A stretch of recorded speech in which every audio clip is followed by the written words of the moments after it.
satellite imageries in weather forecasting. So you know what do you mean by weather forecasting, and we have studied different types of weather forecasting methods, tools, everything we have studied. So this class we will be studying about the satellite images. That is used as this one of the major tool used in weather forecasting. So we will discuss about satellite imageries, the role of satellite imageries in weather forecasting today. So first of all, you know why it is important actually. So earlier times and all, the weather observations were limited to the Earth's surface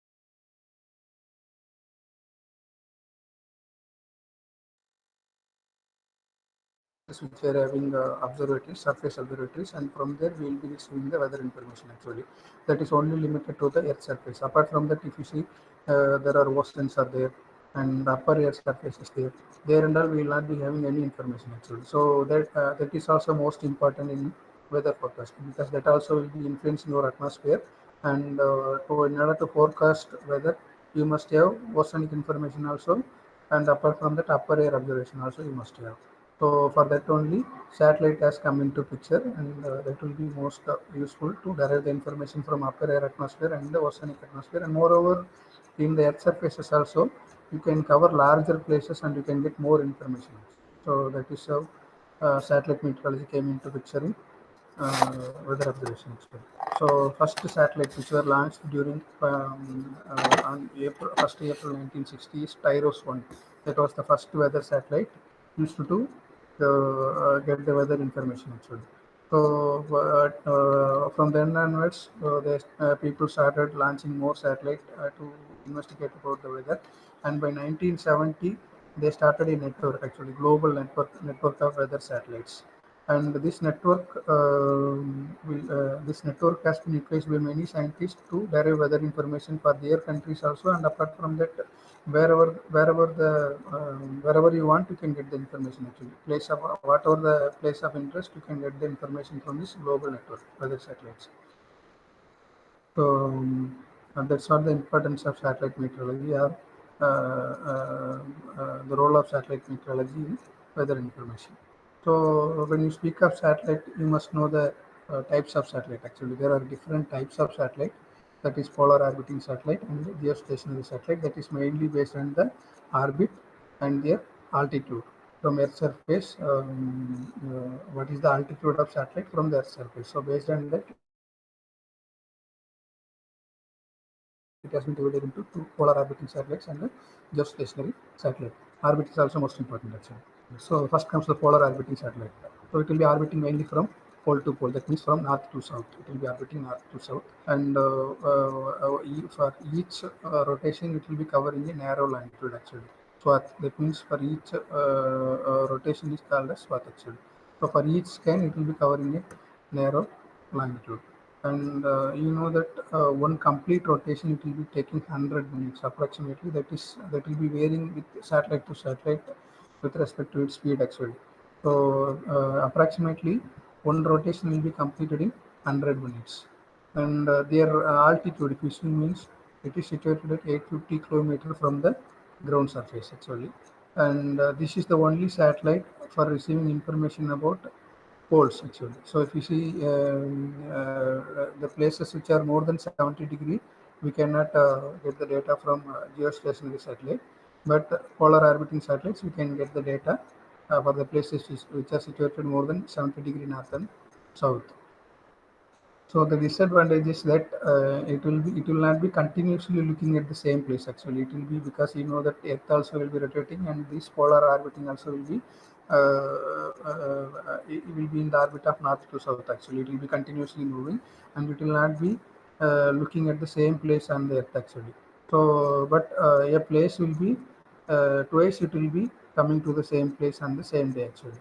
Apart from that, other times it will not be looking at that place actually. It will be looking at different places at different time actually. So only twice a day a place will be coming under this observation actually.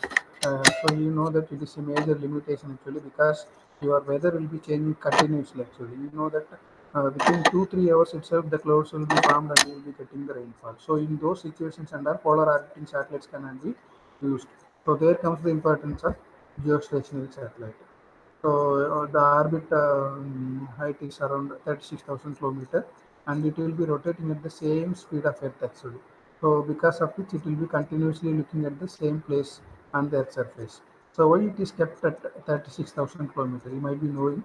You know that the height decides the speed of the satellite actually.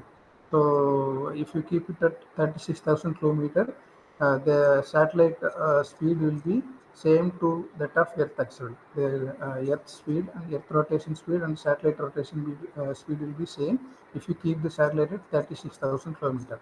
If you reduce the orbital height, maybe the speed will be increasing and it cannot look at the same place on the Earth surface. So that is why it is kept at 36,000 kilometer. So as it is looking at the same place continuously, it is the primary source for weather monitoring. So you will be able to monitor the weather continuously over that particular place actually. So it will be a good source for weather information actually. So the only disadvantage is resolution actually. So you know that it is situated at 36,000 kilometers, whereas your polar orbiting satellites are located at 850 kilometers. It is almost 3 or 4 times higher than that of polar orbiting. So the distance is more actually. So because of that, your resolution will be little bit poor when you compare to polar orbiting satellites. But even then, that is modern day satellites are having more resolution. But this is one limitation, but we cannot say that this is main actually. Even now, modern day satellites are not having these issues actually. Resolution is improved nowadays actually. So that is about geostationary satellite. So this is the orbit actually. So if you see polar orbiting, this will be orbiting like this, whereas geostationary will be orbiting in this orbit actually. The height will be 36,000 kilometers for geostationary, whereas polar orbiting will be having 850 kilometers on the ground surface. So this is a small video which will be explaining the orbital, how it will be polar will be orbiting. See here, the polars will be orbiting from north to south. So Earth will be rotating and it will not be looking at the same place again and again continuously. Means say this is covering up, and this place it will be coming in a day. 2 times it will be coming over this place again actually. So apart from that, it will be continuously. Earth also will be moving. Your satellite also will be moving. It will not be continuously looking at the same place. So this is how your polar orbit will be there. So whereas geostationary, if you see here, so this is how it will be orbiting actually. It will be rotating at the same speed of Earth, so it will be looking at the same place on the Earth surface actually. This satellite will be looking at the same place. This place will be continuously monitored 24 hours, 7 days, 365 days actually. So that is how your geostationary satellites will be working. So, and this is about satellites, and there are types based on the energy. Actually, you might have heard active remote sensing and passive remote sensing.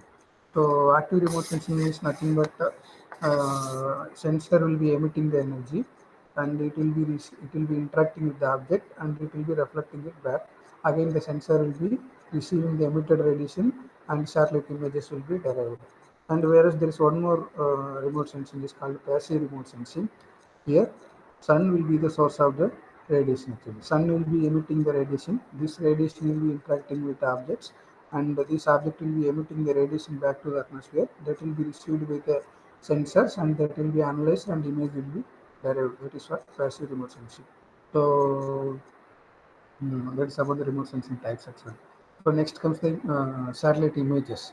You know that based on the electromagnetic spectrum wavelength, there are three major images: visible images, infrared images, water vapor images. So we will discuss it one by one. So first comes visible images. The wavelength will be around 0.65 micrometer. The main principle is it is mainly operated based on the sunlight. That means passive remote sensing actually. So the sun will be emitting the radiation. It will be interacting with the object. That emitted radiation from the object will be received by the sensor, and based on they will be analyzing the emitted radiation, and the images will be derived. So that is the principle of visible images actually. Principle of visible images. So here, you know that if an object is reflecting more, it will be appearing as brightest white in color, and if it is reflecting less, and it will be appearing as a dark in color or gray in color. So that's how your visible images will be working. And the main disadvantages is its working hours actually. So you know that sun is the source of energy. It will not be available throughout the day. So it will be limited only during the daylight hours, because night you know that there won't be any sunlight available and it will not be reflected back. So automatically you will not be getting any information during the night hours. So only during the day hours you will be getting the information. So that is about visible images, and this is about the reflectivity of different objects actually. See, cumulonimbus, which has the highest reflectivity because it has more moisture content and all, so it will be reflecting more, and it will be looking the brightest white in color in visible images. Whereas forest will be having the lowest reflectivity, and it will be having only 9% it will be reflecting. Almost all the radiation will be observed or transmitted or scattered. So by this reflectivity amount, you will be able to identify the object from the visible images. So this is one example where you can see with time actually. So this image is taken at 6 a.m. in the morning, whereas this is taken at 9 a.m. in the morning. So if you see here, eastern part of the images, some clouds are there, white in color. So means they started receiving the radiations by 6 a.m. But if you see western part, it's very dark in color. There is no images. See here, even though there are clouds, but there is no, it is looking very dark because there is no solar radiation to reflect actually. So that's why it is looking dark in color. But with the time, see, almost all the clouds have started reflecting, and it has been reflected in the images also. But here there is no solar radiation, so there is no information. But here there is solar radiation and more informations are available. So that's the only drawback with visible images. Nighttime and all, you will not be able to derive any information from visible images. So next comes the infrared. The wavelength is 10.8 micrometer. So it has come mainly to solve this issue, time issue actually. So only during daytime we'll be getting the visible images. But infrared, if you look at, it is the principle is mainly based on the temperature actually. So you know that the object which has more temperature or temperature above absolute zero will be radiating some energy actually. So every object will be having some temperature and it will be radiating some energy actually. This radiated energy will be received by the sensor and it will be analyzed and the image will be derived. So that is the principle of infrared radiation actually, infrared images. So the wavelength will be mainly dependent on the temperature. The object which has more temperature will be emitting more radiation in the short wavelength, whereas the object which has lesser temperature will be emitting the radiation in longer wavelength. So you know that Earth is comparatively having lesser temperature when you compare to the sun and that. So it is emitting more radiation in the infrared portion. This emitted radiation will be received by the sensor and it will be analyzed, the image will be constructed. So that is the principle of infrared images. So how it looks actually. So the places are it can be used to analyze or can be used to derive the information on cloud top temperature. So once you get the information about the cloud top temperature, you will be easily able to locate the height also, cloud top height also. You will be easily able to locate. The thing is that it can be used at any time of the day actually. 24 hours throughout the day can be used actually. So the only disadvantage is cloud features which are very close to the ground cannot be discriminated actually. It cannot be differentiated. So if far and all it is there very close to the ground, cannot be differentiated from the ground surface. So that's the only disadvantage. So in that case, and what you can do is you can use multiple images like visible images, infrared images. Combination of different images can be used to identify the cloud features which are very close to the ground. So that is about the infrared images. And this is how it appears in the clouds will be different clouds will be appearing in different colors in the images actually. If you see here visible, so cumulonimbus clouds will be appearing in brightest white in color. And here also infrared also were very bright in color because the temperature is very less and will be automatically appearing in very bright in color actually. In infrared, if the temperature is less, the image will be the particular object will be appearing as whitest white in color, and if the temperature is more, it will be appearing as gray in color actually. So that is how it appears in the images. So the last one is water vapor. The wavelength is around 6.8 micrometer.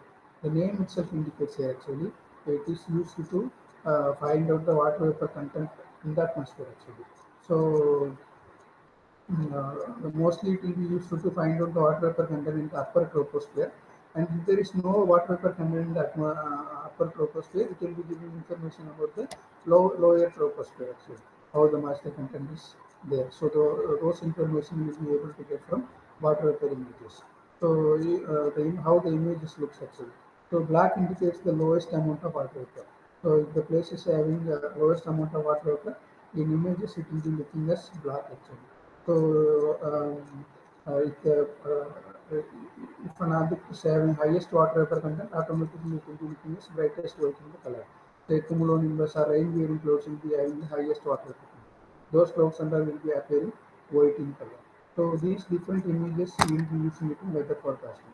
So that can be analyzed and that can be used for short-range weather forecasting. Apart from that, satellite-derived information can also be used in models, actually weather models or climate model, and that can be used to predict the future climate also. So that is about today's class.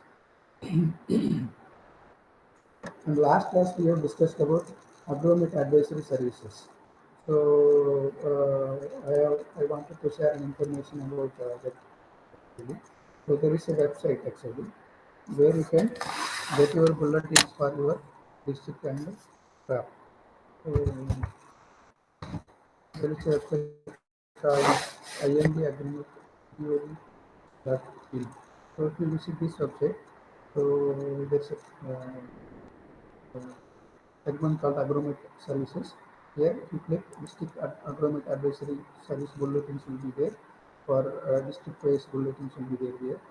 You click here, and it will be asking two options: current or active. Active means old data will be there. Current means new data will be there. Then click on current, and so we said every Tuesday and Friday advisories will be prepared and uploaded to the site actually. So different states will be prepared. You can click on your own interest. So we are interested over Kerala. So click on Kerala. And once you click Kerala, there will be different districts will be displayed again. So our interest is about Kasaragod. You click on Kasaragod. And we already have said that there will be the bulletin will be prepared in two languages, English and the regional language. See here, latest Tuesday 19th. Every Tuesday and Friday, bulletin will be prepared and uploaded. If you click Tuesday, again we said two languages information will be there, English and the regional languages. So if you click English, so your bulletin will be displayed here. So here, like past week weather will be there, and next weather forecast for the next 5 days will be there, and advisories, general conditions about the crop and weather will be given, and the crop based advisories will be given for every crop. What will be the pest and disease status, everything will be given here. So that's about the upload services. So that is about today's class. And the material is having uploaded to your Moodle. You can go there and you can download the material and you can read it. And if you have any doubts, you can post it here. Thank you.